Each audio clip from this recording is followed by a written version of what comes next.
Hello people, welcome back, and here we are for another setup guide, and we are at USA at Circuit of the Americas. So let's start off with layout of this track first, because it's pretty much how I approach my setups usually.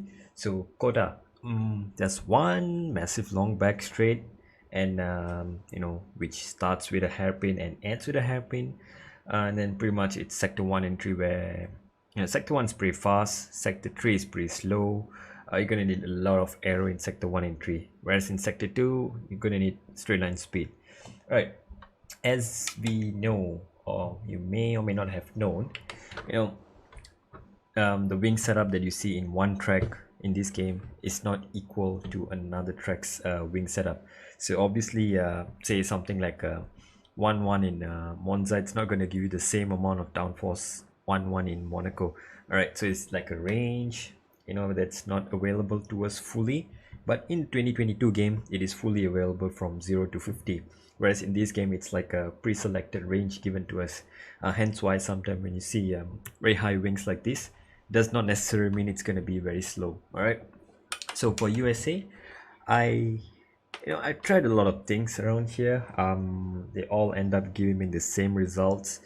I've tried 9-10, I've tried 10-9, I've tried 10-10.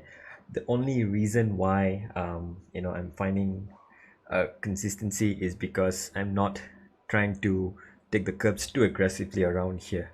It's gonna work in qualifying, which is okay, but in the race, just slight mistake on the curb and off you go. Then again, I'm not the best hot lapper around in the world. Time trial is not really the best place to practice your race pace. It's not really the ideal grip conditions. So once you tried your setup in Grand Prix mode or in online mode, you're gonna feel much better than you feel in time trial. All right. Anyway, so let's run you through what the setup is. 10-9 is what I've gone for. 9 on the rear seems just about the right amount of downforce that I need. You can even go 10-10 if you feel you need more rear downforce. 10 on the front, it's a little bit pointy to make sure that the front doesn't wash out or understeer while following other cars. Also good for the race start on heavy fuel, so that you kind of get the extra turning that you need while not overheating your tires by scrubbing it. All right, transmission I've gone for 156. In the race, again, you can drop it down to 95, 90, 85, 80, nothing lower than 80, I'd say. It's pretty good as your tires are wearing down. As they wear down, you reduce the differential more and more. And off throttle, again, you can find a lot of time by reducing this. Say you go something like 50 off throttle, you're gonna find a lot of rear rotation around. But the problem is, when you reduce it too much, your slow speed corners are gonna be very, very sketchy. Say, entry into a corner, you might just have oversteer on entry. Your car will just lose the back end. Mid corner as well, you might feel the car is a little too lively, so it might be difficult to get it back on the track, or point in the right direction. 56 I found to be just nice for me. You can definitely go with 55. You have, say you go for a 10-10 wing, maybe you can definitely reduce the off throttle by 1 to offset that, to give you the same kind of feeling. So 56 is what I'll start for. And suspension geometry, I've gone for a right left here. Very interesting, because there are a lot of slow speed corners, especially in sector 3. It's pretty much very wide, very open, and even turn 1 and after the S's, there's a lot of slow corners as well. So for slow corners, it is better to have less rear camber, gives you better traction as well, better grip.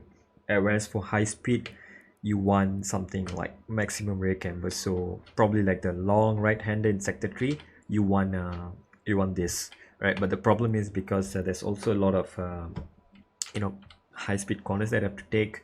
I feel with the aero that I have, it can achieve that in the high speed, and for the low speed, I want my tires to give me the grip that I need. So mechanical versus aero, right? so I'm relying on my aero for the fast sectors, and for the slower sectors I'm relying more on the mechanical grip from the tires. And to supplement that as well, I have my suspension pretty much as soft as they can be for best traction and also for best handling over curbs. Front roll bar, again, it's on 1 to give you the best turn in. Front suspension also on 1 to give you best turn in. Rear suspension on 1 will not give you that much turn in, but it's gonna keep your car stable on acceleration. Rear entry roll bar is where I like to adjust to find my time and make the rear rotate. So baseline is always 1/6 here that I have in my setup guide, like major setup guide, how to make setup. So like on top, at the bottom, wherever you check it out.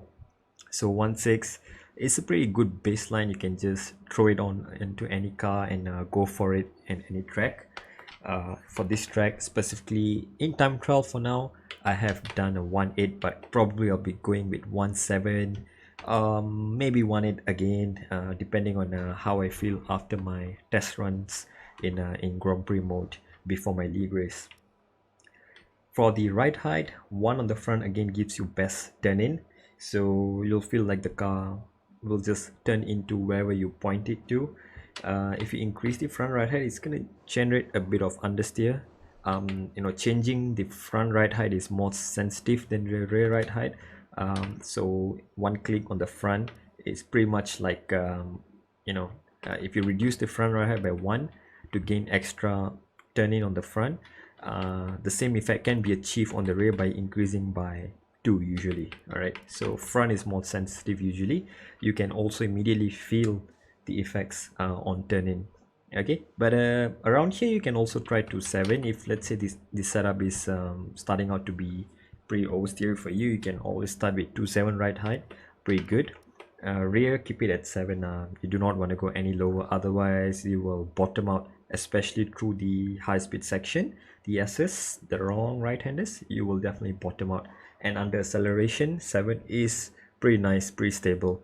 Okay, so 150 on the brakes. A good tip perhaps for qualifying or in the race, you can turn up the brake bias to 51 at turn 1.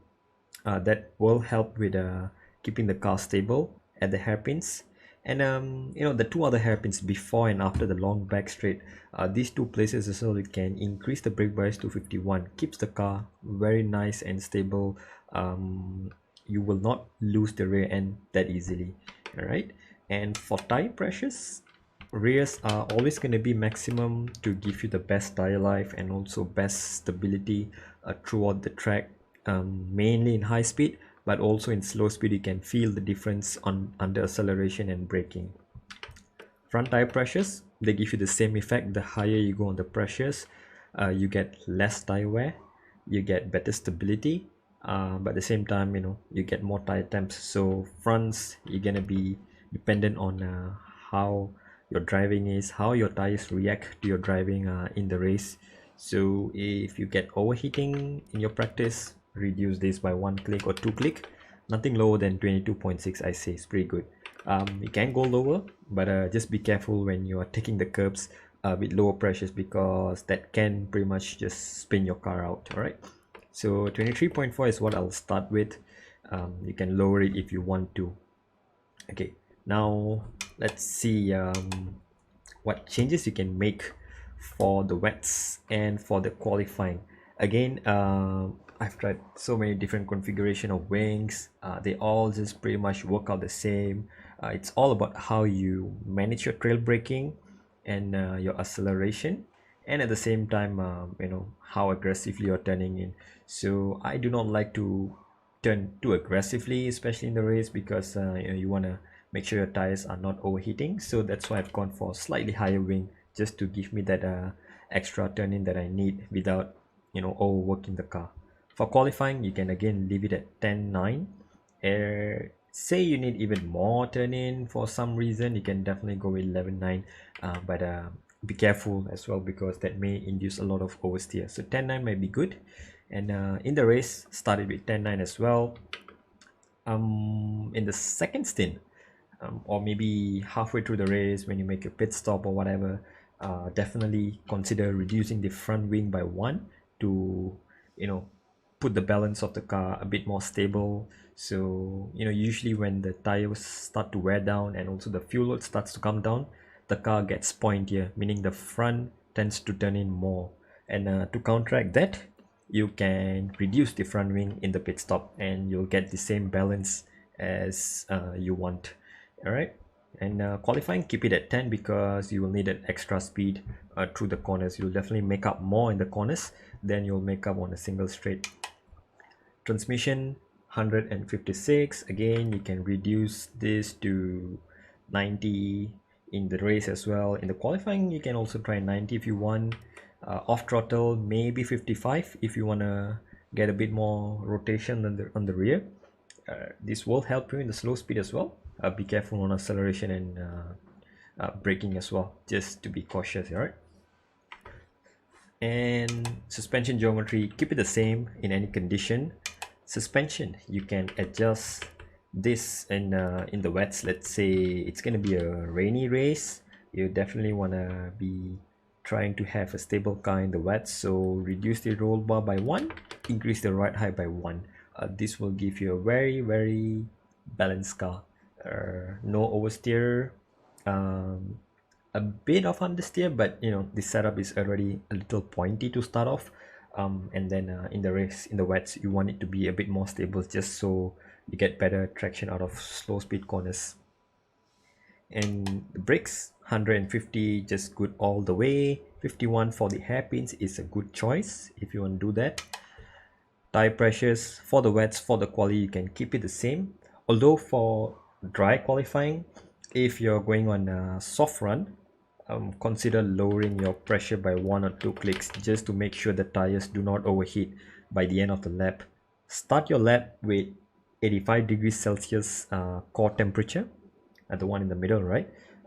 The carcass temperature should be 85, and by the time you finish your lap, you will not be overheating the tires. If you start your lap with tires more than 90 degrees, you will gain time in sector 1, but you will lose it all in sector 3, so just be cautious of that as well. So otherwise you can run this normal pressures for the medium tires. That should be good.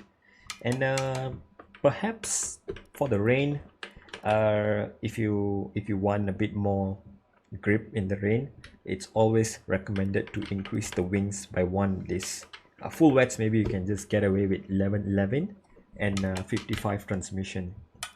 Intermediates, you can still go with 10-9, 10-10, even 11-10. Just increase the wing as you need. Okay, so yep, that's about it.